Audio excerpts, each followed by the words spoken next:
Tous les discours que vous avez entendus, cette hostilité à destination d'Israël cette année, ça ne concerne pas Gaza, ça concerne Israël. Ça a toujours été Israël le problème, l'existence même d'Israël. Je vous le dis, jusqu'à ce qu'Israël, jusqu'à ce que l'État juif soit traité comme les autres nations, jusqu'à ce qu'un marécage antisémite soit asséché, l'ONU sera considérée par les gens justes comme rien de plus qu'une farce méprisante. L'ONU, un marécage antisémite, Samantha. Les mots sont quand même plus que forts. C'est fort. Oui, c'est le discours. Chaque fois que vous critiquez les actions d'Israël ou les actions de Netanyahou, on vous accuse d'être antisémite. C'est comme si vous critiquez Michel Barnier ou Emmanuel Macron et que vous êtes anti-français.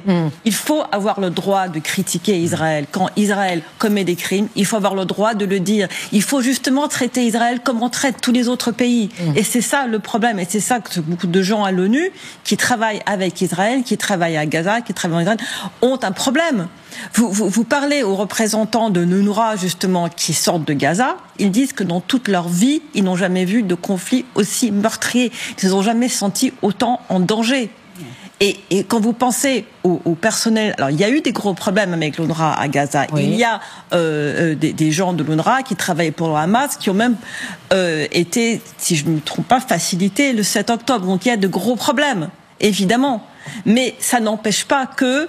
Il faut que l'Israël respecte le droit international comme tous les autres pays. Et quand elle ne le fait pas, il faut pouvoir critiquer Israël sans être appelé antisémite. Point.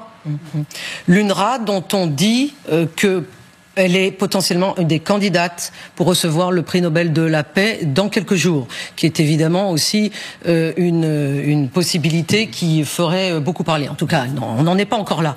Mais écoutons la réaction du président turc. Lisons la réaction.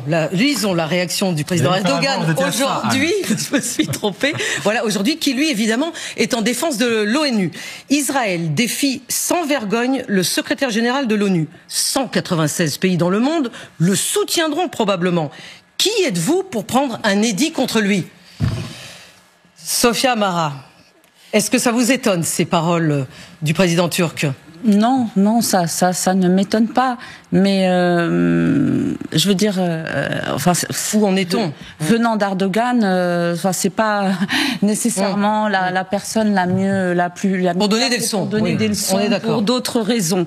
Mais pour en revenir à l'ONU, et je rejoins tout à fait ce que vous dites, ce comportement-là. Mais Benjamin Netanyahou joue dessus. Moi, j'ai des amis qui sont en Israël et qui me racontent, qui ont pu entendre, assister à des soirées, tout en étant eux de gauche, mais à des soirées où lui se trouvait, où ses proches. En fait, il joue sur cette fibre-là vis-à-vis des Occidentaux qui ont un énorme problème. En France, on pourrait appeler ça le syndrome de Vichy. Ailleurs, après les horreurs, l'innommable qui a été commis en Europe pendant la Deuxième Guerre, qu'il ne faut évidemment jamais oublier.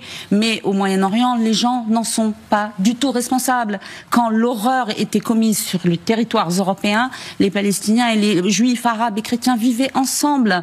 Les Juifs fuyaient dans le Maghreb pour être à l'abri.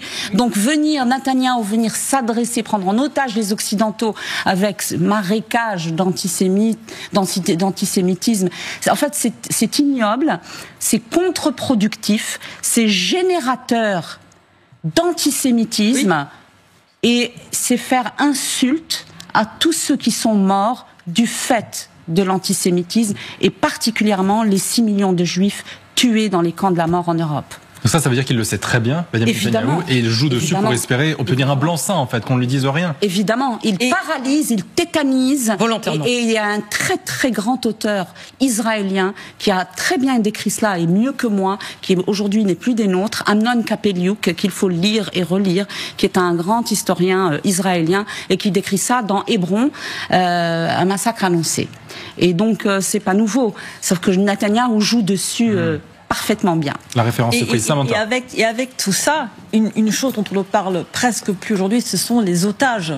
là, on arrive à l'anniversaire du 7 octobre. Bien sûr. Il va y avoir 2 commémorations en Israël, une qui sera officielle et l'autre sera par les familles et par des milliers d'Israéliens qui vont se joindre aux familles et qui vont dire, voilà, maintenant avec cette guerre au Liban, avec cette potentielle guerre, la guerre au Liban et la potentielle guerre avec l'Iran, on oublie complètement le sort des otages. Et ça, c'est une chose que Netanyahou sait, est conscient de ça, mais comme sa cote est en train de monter depuis l'intervention au Liban, eh bien, ça passe sous le... D'autant qu'il avait dit il y a une semaine justement que ce qui se passait actuellement au Liban pouvait permettre de faciliter le retour des otages, avait-il dit, même si on ne sait pas bien ce qu'il y avait derrière ça. Strictement aucun rapport. Exactement. C'est une manière de dire je n'oublie pas cette question. Je réponds à la grogne. C'est un ratage de ma politique. Ouais, le résultat d'un ratage de... Bernard Hourcade, bonsoir. Je vous fais rentrer sur le plateau, comme on dit, en majesté. Venez vous asseoir, je vous en prie. Bonsoir Bernard Hourcade, vous êtes géographe, vous êtes spécialiste de l'Iran, où vous avez vécu 5 ans au début des années 80. Vous êtes directeur de recherche émérite au CNRS, membre du comité de rédaction d'Orient 21, la revue en ligne sur le Moyen-Orient. C'est ce qu'on appelle un CV. Voilà, c'est un CV important, j'avais envie de le souligner. Merci. Nous sommes à 3 jours justement du premier anniversaire de l'attaque terroriste sans précédent du Hamas sur le sol israélien. Ali Khamenei, le guide suprême iranien, 85 ans, a aujourd'hui mené la grande prière du vendredi devant des milliers de fidèles dans la mosquée Mosalla de Téhéran. Ce qui est rare. La dernière fois qu'il l'avait fait, c'était en 2020. Et son prêche était en partie aujourd'hui prononcé en arabe.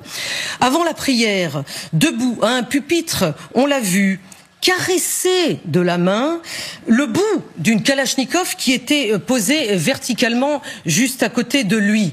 Et voilà, on le voit, on voit ce détail à l'image.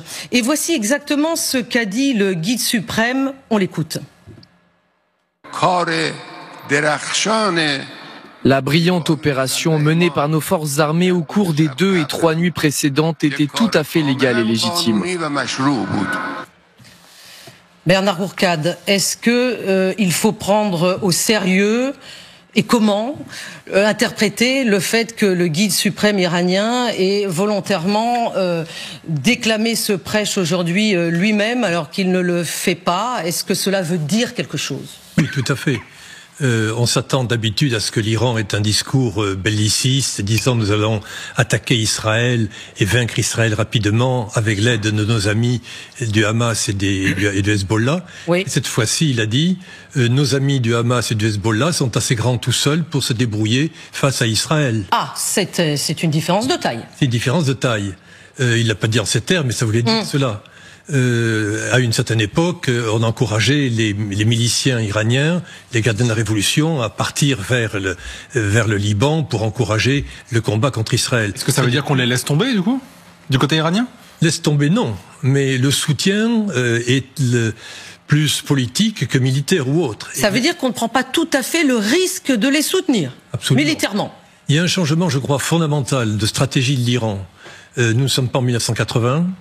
L'Iran, pour se protéger, pour défendre la patrie iranienne attaquée par l'Irak, a développé un certain nombre de proxys derrière les lignes, en Syrie notamment, et au Liban, pour attaquer Israël, qui était et les Français ou les Américains qui étaient au Liban à l'époque, le camp Drakkar, etc. Oui, en 83. Ensuite, il y a eu le combat avec l'Arabie Saoudite, qui a justifié de soutenir les Houthis du Yémen, par exemple, contre l'Arabie.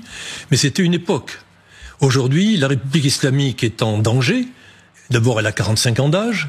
À l'intérieur, la crise économique est colossale. Oui. Et même les conservateurs ont bien constaté que pour s'en sortir, vu les problèmes sociaux qu'il y a eu, Mahsa Amini et les femmes, et ce n'est pas le pire des problèmes iraniens, si on peut dire, ils ont besoin de lever les sanctions. Et pour cela, il ne faut pas fâcher complètement les États-Unis d'Occident. D'où cette espèce de jeu qui se joue entre le guide suprême d'un côté et le président iranien de l'autre, qui récemment, la semaine dernière à New York, tenait des propos que l'on pouvait considérer comme d'ouverture pour revenir dans le jeu avec les Américains. Tout à fait. Il avait le discours de Ratami en 97, le leader réformateur. Et ça qui est extrêmement important, il y a un changement de stratégie. Ça ne veut pas dire que l'Iran va abandonner ses amis de 40 ans. Non. Mais c'est un changement de stratégie très important qu'il faut prendre en compte. Et l'attaque par missile du 1er octobre, il faut l'interpréter dans ce sens-là. Dans ce cas-là, expliquez-nous pourquoi il y avait justement cette arme qu'on a vu poser à côté de lui. Anne l'a dit d'ailleurs, elle est caressée cette arme, elle est vraiment du bout des doigts, elle est là, mais elle est bien à côté de lui. Ce qui pourrait. C'est la tradition ? C'est la tradition. Systématiquement ? On semble ne jamais l'avoir vu cette arme. Non, dans toutes les prières du vendredi, l'imam de la prière de vendredi dans le rite chiite, à la République islamique, avait soit un sabre, jadis, pour montrer qu'il est le chef de la communauté et prêt à défendre par les armes, s'il le faut, la communauté des croyants. Là, ce n'est plus un sabre. Vous voulez dire que le sabre s'est transformé en Kalachnikov ? Mais c'est un rite traditionnel, ça n'a rien de spécial pour cette orchestre. Donc, contrairement à tout ce qu'on a pu lire et dire, ça veut dire qu'en fait, ça n'a pas de portée particulière, surtout ce n'est pas un message envoyé à l'Occident, notamment aux États-Unis. Mais c'est un message éternel du prière de la vendredi. Que nous invitons des spécialistes, puisque nous ne sommes pas spécialistes de l'Iran. Mais vous voulez nous dire qu'un autre prêche du vendredi dernier, qui n'était pas déclaré par le guide suprême, la Kalachnikov était présente? Autant que je sache, il y a toujours l'arme est là. Elle est peut-être discrète, mais elle veut dire quelque chose. C'est partie du scénario. Bien sûr. Sophia Mara. Oui, de Baghdadi aussi, le chef de Daesh arrivait avec son arme et la posait, la mettait bien en évidence. Ce qui change ici aujourd'hui, c'est que on voit cette Kalachnikov, il la touche, et ça n'a jamais été mis en scène, il me semble, de cette manière-là. Et j'ai l'impression que cela veut renvoyer un message. C'est une façon de donner le change, puisque l'Iran n'assure avec ses proxys que le minimum syndical, c'est-à-dire par le verbe. C'est aussi une façon de dire, même si on combat pas, voilà, on a une Kalachnikov. C'est vraiment. Ça reste à portée de main. Ça reste à portée de main. C'est une façon de donner le change qui ne convaincra personne, j'en suis sûre. Mais l'Iran est tellement décrié aujourd'hui à Beyrouth. Dans les milieux chiites et parmi les populations déplacées du fait de cette guerre qui d'une certaine manière leur a été imposée sur un agenda de Téhéran, eh bien c'est une façon de dire nous aussi on participe au combat, même si dans le même discours il a dit Palestiniens et Libanais, comme on dit en anglais, you're on your own, vous êtes tout seul et nous on vous supporte de loin, et en fait l'Iran combattra Israël jusqu'au dernier Arabe, jusqu'au dernier Palestinien et jusqu'au dernier Libanais, mais jamais un Iranien n'ira mourir pour mais cette ce n'est cause. plus d'actualité. La priorité de l'Iran aujourd'hui, c'est sauver la République islamique. Voilà, justement, j'allais vous poser cette question, est-ce que l'Iran est toujours guidé par justement son objectif prioritaire, c'est-à-dire sa propre survie? Sa propre survie et pas non pas la destruction d'Israël. On fait de la destruction d'Israël le but final de la République islamique d'Iran. C'est un objectif.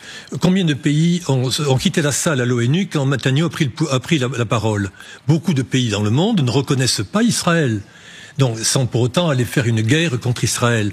Donc, l'Iran rappelle cela de façon véhémente, ferme. Et effectivement, Khamenei a fait la prière du vendredi, vous le disiez, depuis 2 ans, il ne l'a pas faite.